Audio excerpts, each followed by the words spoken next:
Using manual sales or you're struggling to track your stock. Let me show you how the Techlion POS simplifies everything in minutes.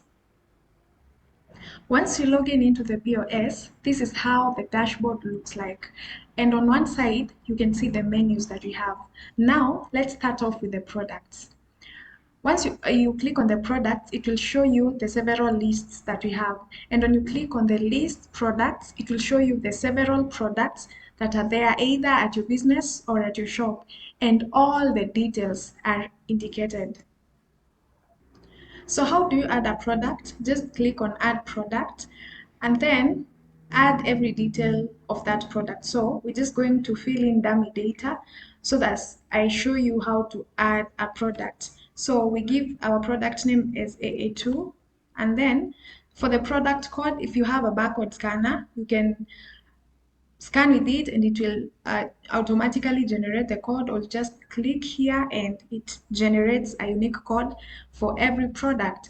So given the product name and several other things here are optional. So we go to the brand. For example, it's a Tayu fashion.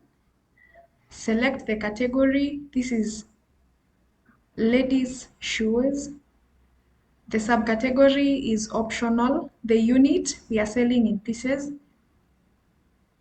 Okay, the product cost, this is the amount you're buying with. So let's say 1,500 and you're selling that particular product at 1,800.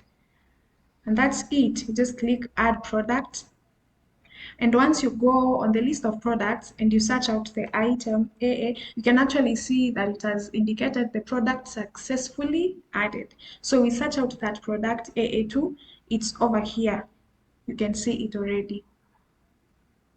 So that's how you add a product, and you can as well add multiple products. So how you do that, you import the products using the CSV format, that is the comma separated values.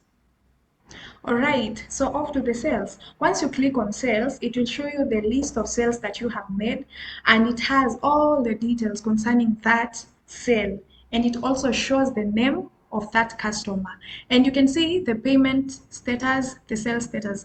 And so we want to make a payment, add a payment. You can see on the payment status, this one is already paid. So you want to make a payment for one that is not yet paid. So this one is saying pending. We click that. It takes us here, and then we click on add payment. So everything is indicated as so. Do you want to pay by cash, M-Pesa, or any other means of payment? So once you are done checking out everything, you add the payment, and yeah, the payment successfully added. And you can as well add a sale. So all the details that you saw on the list of sales, this is where you add them. And on the warehouse, this represents the branches that you have. For example, you own a business, yet you have different branches countrywide. So you indicate where that sale has been made. And there are two ways of adding a stock in the system. So there's the first one where we added a product, but you can as well add a stock via purchase.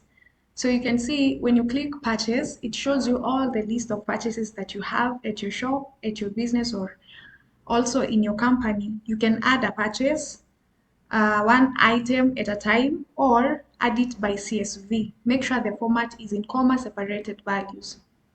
And for example, maybe where your shop is, you have other expenses other than maybe purchasing stock. So this shows you the list of expenses that you may require. Maybe you require Wi-Fi or also water, or you have to pay rent. This shows you the list of expenses, and you can as well add an expense. Now let's head over to employees at your shop or in your company. When you click people, list of users shows you the employees that you have and all their details. And once you click on add user, it shows you all the details which are required for your staffs or your employees. And it also shows the groups.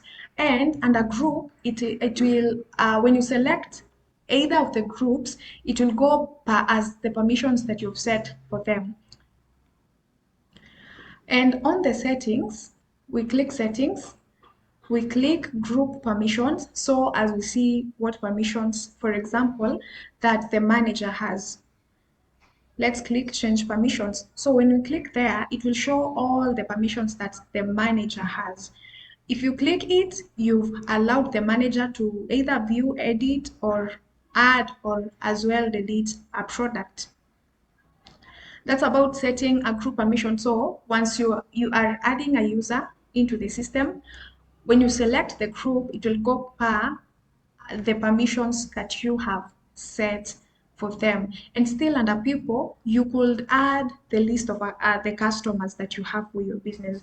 This helps in better tracking of the customers, and it also improves on customer service.